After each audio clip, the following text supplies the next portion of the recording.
Pernahkah Anda semua mengalami macet berjam-jam akibat penggalian pipa dan sejenisnya, ataupun mungkin Anda terganggu akibat debu-debu yang dihasilkan dari galian tersebut?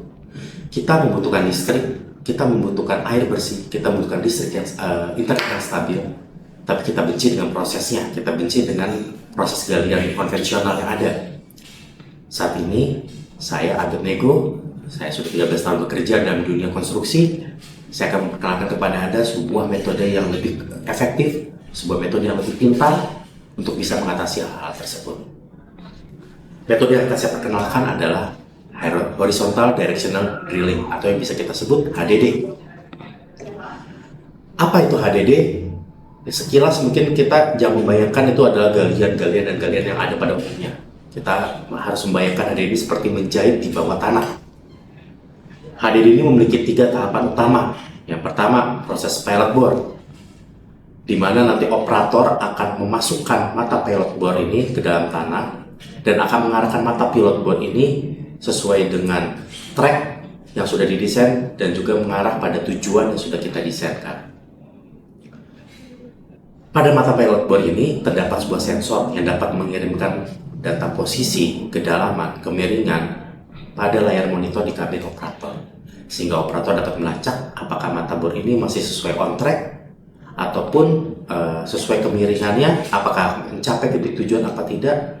Dan yang paling penting, dengan sensor ini operator akan tahu ada halangan apa di depan mata bor tersebut, apakah ada fondasi rumah yang ada ataupun fasilitas umum yang sudah terpasang di bawah tanah sebelumnya, sehingga kita bisa menghindari kerusakan yang ada. Tahapan yang kedua, kita akan melakukan ringing. Setelah mata pilot bor tadi tembus sampai ke titik tujuan, maka mata pilot bor tersebut akan diganti dengan mata bor yang lebih besar ukurannya, dan akan dilakukan pengeboran tarik dari titik tujuan menuju ke arah mesin HDD. Dan setelah itu akan diganti lagi dengan mata bor yang lebih besar dan dilakukan pendorongan kembali hingga titik tujuan. Hal ini akan dilakukan terus-menerus hingga mencapai lubang pengeboran sesuai dengan desain. Lalu, jika semuanya itu semua tercapai, maka kita masuk ke tahap ketiga, yaitu proses pullback, di mana nanti fasilitas umum yang akan kita pasang, pipa ataupun kabel, kita akan tarik dari titik tujuan ke arah mesin HDD kita. Dan semuanya itu akan selesai dan proses akan selesai juga. Untuk proses metode HDD ini kita membutuhkan lumpur bentonite sebagai pelumas pendingin dari proses pengeboran untuk membantu pengeluaran serpihan-serpihan hasil dari pengeboran, dan yang paling penting untuk menjaga lubang pengeboran tadi agar tidak runtuh. Sekilas kita tampak melihat ini semuanya sempurna, tapi sebagai orang yang berkecimpung lama dalam dunia ini, saya harus jujur dan transparan kepada Anda semua.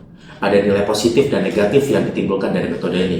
Kita bahas satu persatu. Dari sisi positifnya, metode ini sangat efektif menekan waktu yang ada. Proses pengeboran dan proses pemasangan fasilitas umum ini akan memangkas waktu yang biasa kita butuhkan untuk melalui galian konvensional biasanya. Yang kedua, kita bisa menjaga fasilitas-fasilitas umum yang ada, yang sudah tertanam sebelumnya ataupun yang sudah ada di atasnya. Kita tidak perlu merusak hal itu semua. Yang ketiga, traffic juga bisa kita jaga. Dengan kita tidak menutup jalan sepanjang galian konvensional, kita akan mengurangi titik kemacetan yang ada di atas. Tapi dari ketiga nilai positif tadi, terdapat juga nilai negatif yang ditimbulkan. Yang pertama, suara bising. Namanya alat berat tetap akan menimbulkan suara yang bising, apalagi pada saat proses pengeboran dan pullback. Yang kedua, biaya mahal. Teknologi ini masih membutuhkan biaya yang mahal, biaya dalam investasinya dalam alatnya juga.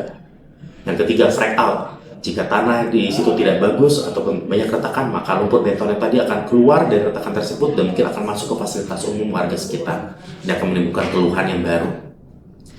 Jadi Bapak Ibu semuanya, jika besok-besok Anda melihat alat ini parkir di pinggir jalan, Anda tidak perlu takut lagi. Ini bukan merupakan ancaman. Ini menunjukkan bahwa infrastruktur modern sedang dilakukan pemasangannya dengan cara yang paling sopan untuk menjaga alam kita. Masa depan ada di bawah kaki kita, tapi kita tidak perlu merusak permukaannya untuk mencapai hal tersebut. Saya Abed Nego, terima kasih sudah menyaksikan video ini.